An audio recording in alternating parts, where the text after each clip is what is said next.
everybody, my name's Seb Stott and this is the Nukeproof Megawatt. Nukeproof was one of the few remaining mainstream brands not to offer an electric mountain bike, and apparently their dealers were crying out for one.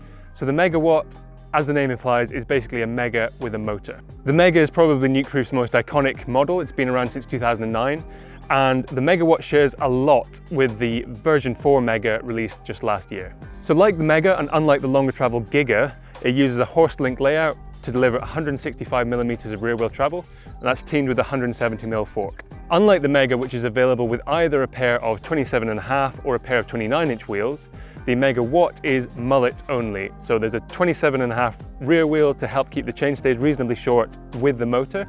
So the chainstays measure 442 on this bike. There are 3 different models, going from $5,500 US to $7,500 US for this factory model. All 3 have aluminium frames and Shimano's EP8 motor. And while the cheapest bike makes do with a 504 watt-hour battery, the more expensive 2 models have a 630 watt-hour battery to play with. Nukeproof just managed to make room for a small size water bottle above that portly down tube, and there's a couple of bosses under the top tube as well for storing maybe a tube. Like a few other bikes we've seen released recently, the cables go through the headset top cap. I'm not a big fan of this idea myself, but it does look a bit neater and it doesn't seem to rattle, so it seems to work okay. The rubber chainstay protection works really well at keeping the noise down too. Another thing that's nice to see are the bearings on the rear shock eyelet.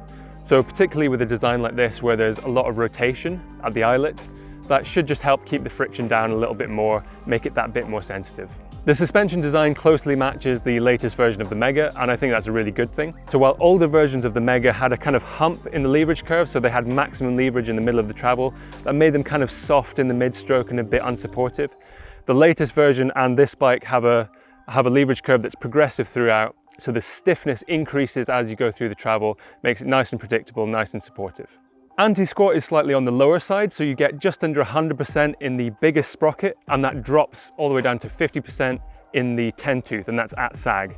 This is on the lower side compared to most normal bikes, but for an e-bike where you're pedaling over choppy terrain a lot of the time, having that lower anti-squat should mean the suspension is a bit more free to move, so it should be a bit more sensitive. Nukeproof have been criticised in the past for having quite big gaps in the reach numbers between some of the frame sizes. But with the Megawatt, they have a 5 size range going from small to XXL with reach numbers in 20mm increments from 435 in the small to 515 for this XXL size. The effective seat angle goes from 77.5 degrees in the small and medium, rising to 78 degrees in the larger sizes.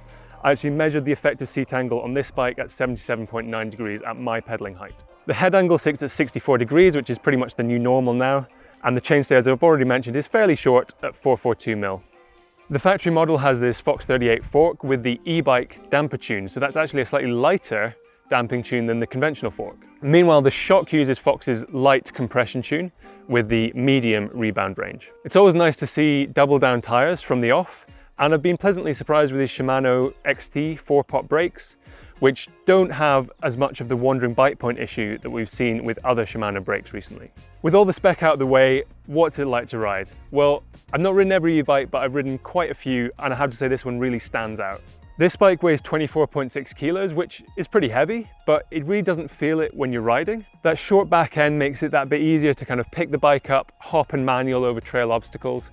But at the same time, I have absolutely no problem keeping plenty of pressure on the front contact patch, so that I don't have to sort of consciously lean on the bar to get it to grip on flat turns. Add to that the really active suspension, which I've set up pretty light on compression and rebound damping, and that really helps the bike feel sort of lively and poppy despite its weight. What impresses me most is the traction. So the bike sags slightly under its own weight and settles into its early travel really easily, and then it gets moving on the slightest bump.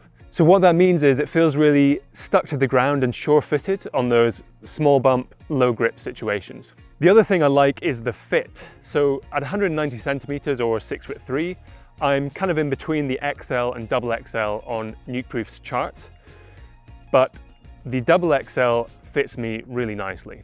There's plenty of room to move around in the front of the bike, but as I said earlier, it is not difficult to keep that front tire loaded and gripping well. I could do with the handlebar a touch higher, but that could be fixed with a handlebar swap. And despite that, I felt really comfortable riding flat out on steep, rough tracks from the very first ride. Those first impressions have only grown as I've ridden the bike more and more, everywhere from fast bike park stuff to sort of awkward tech. The bike feels really stable and planted, but at the same time it's relatively easy to move it around when you need to. Obviously every e-bike climbs well, but the steep effective seat angle makes it easy to keep the front wheel from lifting on even the steepest of climbs, and that's despite that short back end. For sure there are more powerful motors out there than the Shimano system, and in some situations a 29-inch wheel would be even better for getting up rocky steps. But the supple suspension and the steep seat angle make it easier to maintain traction on technical climbs. So as I say, I've ridden a lot of e-bikes, and while I do enjoy that you could do way more laps in the same amount of time, the descending has never quite matched up to the feeling of riding a regular bike for me.